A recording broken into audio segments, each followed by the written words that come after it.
Now we're going to talk about what we pay for. So we've already talked about the importance of putting together a strong plan. We've talked about the different considerations we have to make when we're setting pay and policy lines and whatnot. We've talked about the internal and external market.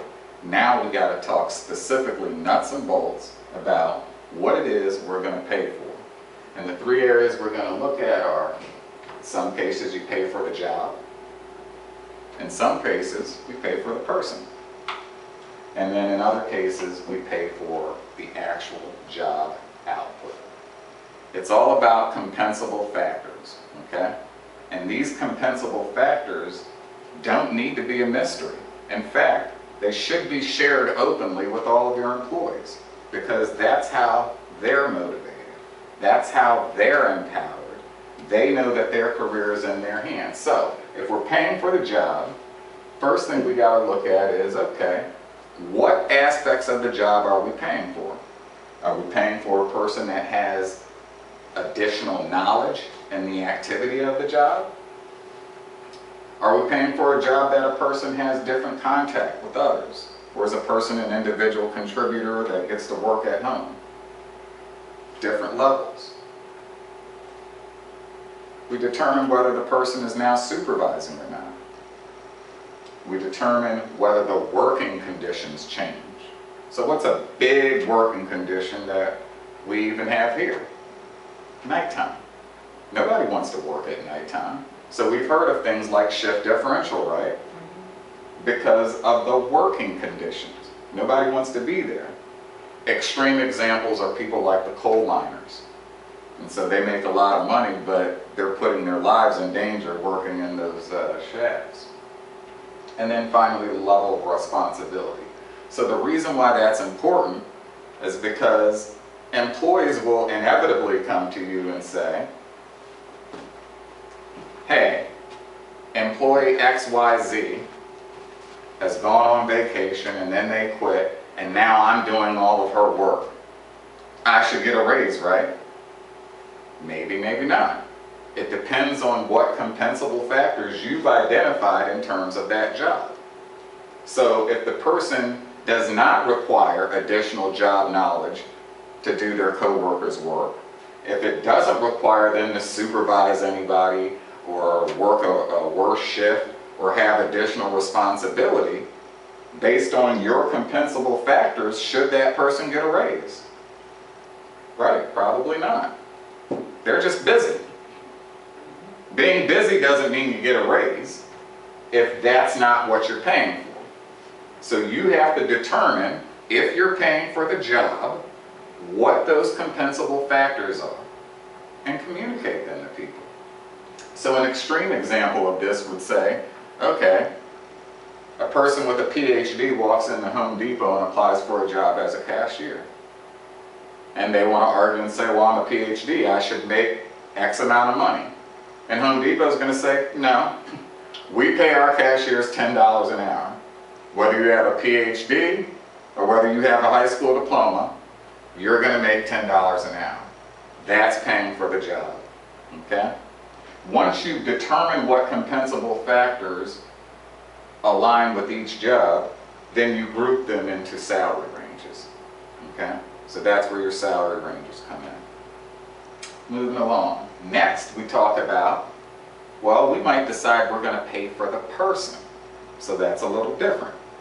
So if we've decided we're going to pay for the actual person, then the compensable factors change. With that, we look at individual specific things like seniority pay. So in a lot of union environments, you might say, okay, if a person has 5 years as a trucker, then they're now a senior trucker, and we're going to compensate for that more. That has nothing to do with the job,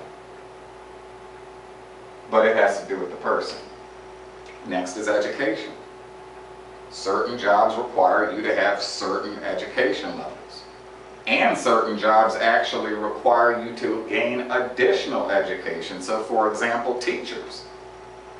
Teachers in the county that I grew up in, they actually had to obtain a master's degree within, I think, 10 years of them becoming a teacher. And they got a raise for it. Now, were they a better teacher? Were they doing a different job? No, they were doing the same job, but they made the determination that they were paying for the person in that case. And then finally, if you're paying for the person, you're paying for skills. So for example, if you have a call center and you say, okay, we're paying for a person, and if that person can only answer a phone, that's all we're going to pay them. Well, if they can answer the phone and key an order, then we'll pay them this. So again, that's for the person. So we've decided, okay, either we're going to pay for the job, or we're going to pay for the person, or we're going to pay for the job output. Okay? Now that's a little different. Paying for the job output, there are a lot of things you have to think about. So you might say, depending on whatever it is, whatever widgets you make or whatever the output is for your company, you might say, okay, we're going to pay for an actual number, a tangible, measurable performance number. Okay? And whatever number you come up with, you got to be consistent. But even with that number, you have to be fair and consistent and think it through. So what does that mean? You might say, okay, I have a sales team, and I'm going to give the most money to the person who has the highest number. Is that fair? Maybe. But what if that person was new to the job and they came into an area or a territory that was already high? And they're not the ones who made it high. Is that fair? Maybe, maybe not. So you got to think about that. You might want to look at things like growth. Okay. So in that same scenario, that person might get penalized. Hey, if my territory is already high performing, there's no way I can grow as much as a person who comes into a new territory. Okay? So these are things to think about. And if we're sticking with the sales, you might look at something like repeat business. Maybe if that's what you're trying to drive as a company, you say, you know what? I'm not so concerned about your total number. I'm not so concerned about your growth. I want to see that you're going back to our repeat customers and driving that repeat business. Make sense? Good. And this final line here is a very important caveat, because when you're looking at the compensable factors, especially for job output, you got to make sure you're counting the right things. And many companies make mistakes by counting the wrong things. And the wrong things are measuring activity over results. Okay?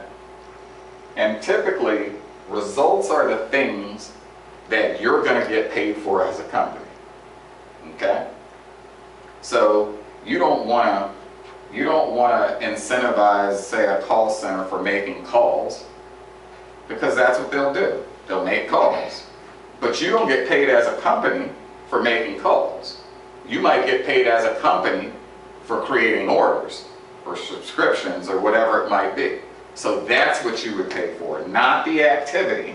Because if you compensate for the activity, trust me, people are smart enough, they're going to figure it out, and that's what they're going to do, the activity, but not the actual results that you get compensated for as a company. Make sense? So we touched on the incentive piece. And so incentives, when used correctly, can really make a big difference in the type of behavior that people engage in. The important factors to look at with incentive really are whether you're going to be individual-based or group-based. Individual.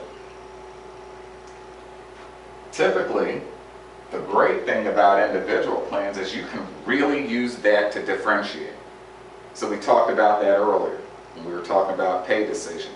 How do you really differentiate between people? Well, if you set a commission plan that's based on some sort of output, the people that are the best, they're going to rise to the top. You're going to see your cream pretty quickly. The people that aren't, they're going to drop. And in some cases, that can be good. If you want a cutthroat kind of situation, if you're a sales-based company, if you want to make sure that you have the best people around, that might work for you. But in some cases, it won't work.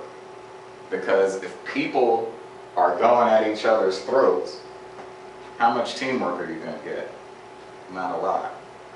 If people have to compete, which is essentially what happens with a lot of incentive plans, if people have to compete, especially for different territories or different work, who's going to take their time out to train the new employee?